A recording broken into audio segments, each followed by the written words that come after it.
Hey everybody, Chris Lazo from Reality Santa Barbara. We're continuing through our next steps in apprenticeship to Jesus. And today we're looking at number 5, which is spiritual devotions to Jesus. Now, following Jesus is first and foremost about being with Him.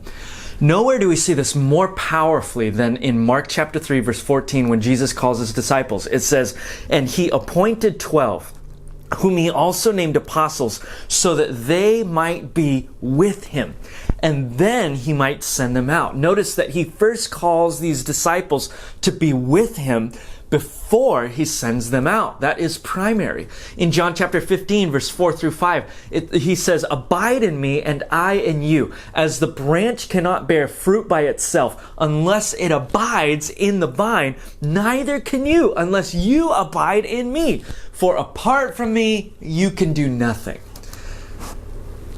Christianity and apprenticeship to Jesus is primarily about being with Jesus and following Jesus. One of the most powerful ways you can be with Him is by slowing down your life in order to listen to Him and to receive His Word. 1 Peter chapter 2, verse 2, Peter tells a bunch of young people in the church, like newborn infants, and I mean young in their spirituality, not their age. He says, like newborn infants, long for the pure spiritual milk of the Word, that by it you may grow up into salvation. We're also told to slow down, not just through listening to the Word, but by interacting with God in prayer.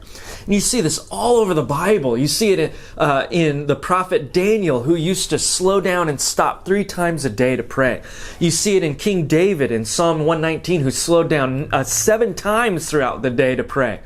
And you see it in Jesus, who would frequently stop, pull away from the crowds and the busyness of life in order to be with His Father. Now, this isn't about how many times you stop during the day to pray, but rather that you are breaking from the currents of the world in order to be with Jesus.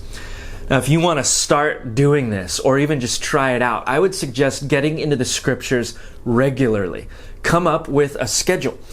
If you want to do that, an easy way to do that is to go onto our website. We're going through the New Testament together as a church. You can jump in with us right where we are. Just go to realitysb.com/Bible, and you will find the reading for the day, and it's short. It's just a chapter a day. You can read this in about four minutes, I'd say.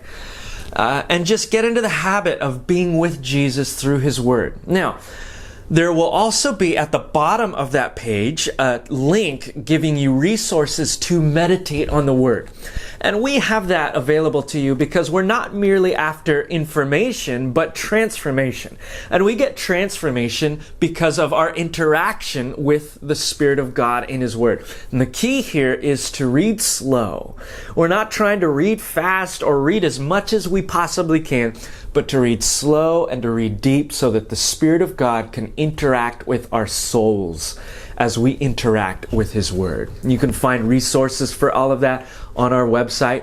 And as you do, I want to pray for you right now that as you open up the Word, that Matthew 11:28 through 30 would come to life in your own life. This is the words of Jesus, as He invites us all, "Come to me, all who labor and are heavy laden, and I will give you rest."